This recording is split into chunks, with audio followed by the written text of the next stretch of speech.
Wanita ini adalah pemilik toko daging. Coba lihat keahlian dia memotong daging. Itu pasti latihan dalam waktu yang lama.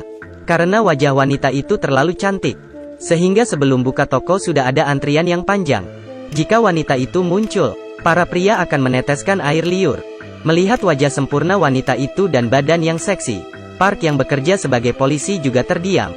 Pada saat yang sama, terjadi kasus pembunuhan di sebuah hotel. Park yang sampai segera memeriksa. Korban adalah seorang dokter. Kaki dan tangannya dipotong oleh benda tajam. Tapi lukanya sangat dangkal.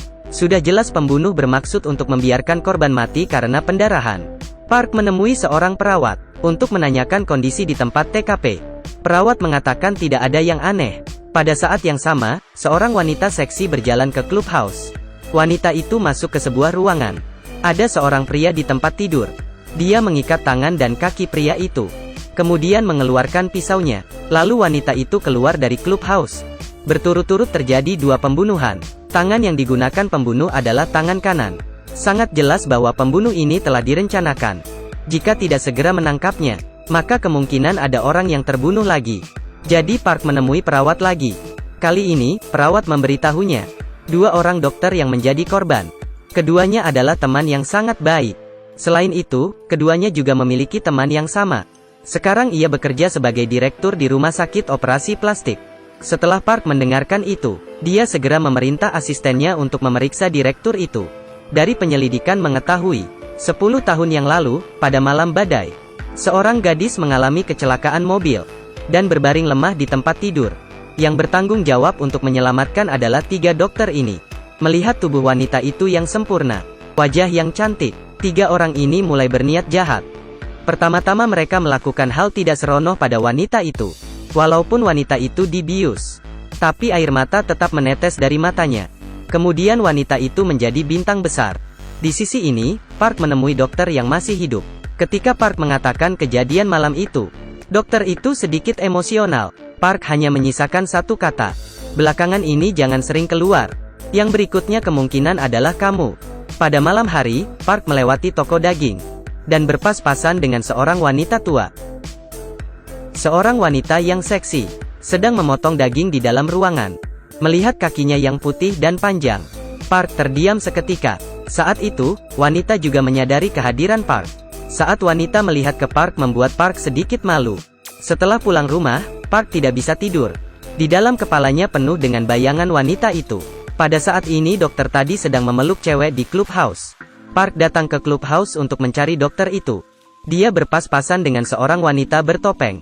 Rekannya yang di belakang tidak sengaja menabrak pelayan. Sebilah pisau jatuh ke lantai. Park segera menyadari. Dia segera mengejar. Namun wanita itu mendorong Park hingga jatuh. Kemudian dia melarikan diri. Park berdiri dan terus mengejar. Setelah lama dalam pengejaran, wanita itu berhasil melarikan diri. Sisi lain asisten melalui penyelidikan mendapatkan. Gadis yang diselamatkan 10 tahun lalu adalah Jen model yang terkenal saat ini. Segera Jen dipanggil ke kantor polisi untuk diwawancara. Ketika Park menanyakan kembali kejadian malam itu, Jen mengatakan saat itu dirinya dibius, sehingga tidak bisa mengingat apapun. Melihat petunjuk sudah mau putus, Park membawa pisau itu ke sebuah toko pisau. Pemilik toko memberitahunya, pisau ini dikhususkan untuk memotong daging. Mendengar ini, dalam pikiran Park terpikir lagi bayangan wanita itu. Malam itu, dokter baru saja turun dari mobil. Tiba-tiba lampu padam. Benar saja, dokter telah diserang oleh pembunuh itu. Untungnya, ia masih hidup. Dan saat bertengkar, dia juga melukai paha pembunuh itu. Kemudian Park datang ke toko daging. Dia menemukan pisau di dinding. Sama persis dengan pisau yang dijatuhkan pembunuh itu. Dia sengaja menceritakan kasus pembunuhan ke wanita itu. Namun reaksi wanita itu tidak ada sedikit gugup. Dia hanya meminta Park segera membayar uang daging. Melihat wanita yang berjalan dengan tidak normal, Park terpikir petunjuk yang diberikan dokter. Kemudian dia mendorong wanita ke atas meja. Kemudian dia langsung membuka rok wanita itu. Benar saja, pahanya diperben kain. Pada saat ini, Park sudah bisa memastikan wanita ini adalah pembunuh. Tapi dia sudah jatuh cinta dengan wanita ini. Bagaimana bisa dia menangkapnya? Wanita itu langsung meraih kepala Park. Kemudian bibirnya mulai bergesekan. Keduanya langsung masuk dalam suasana mesra. Pada saat yang sama, ada seorang pembunuh datang ke rumah sakit. Dengan gampang dia mengalahkan polisi penjaga. Kemudian dia menghampiri tempat tidur dokter itu. Dengan sapu tangan menutup mulutnya.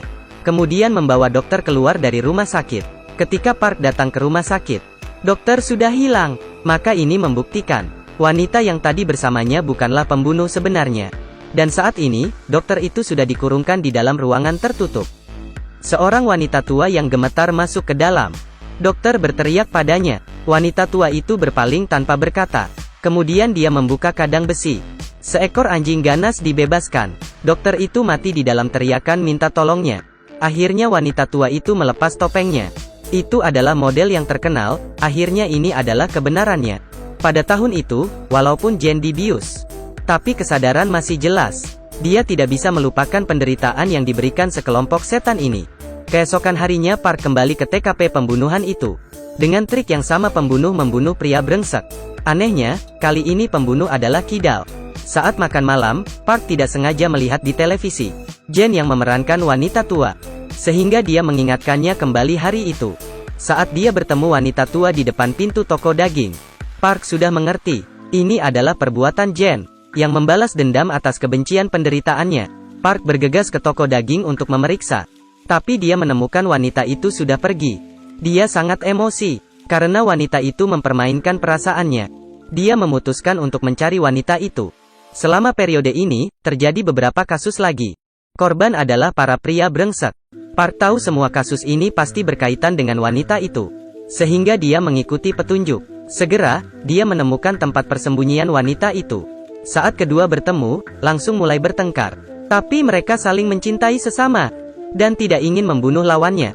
Akhirnya Park memilih membiarkan wanita itu pergi. Kemudian dia mengundurkan diri. Dan hidup bahagia bersama wanita itu. Suatu hari, Park tanpa sengaja menemukan album foto.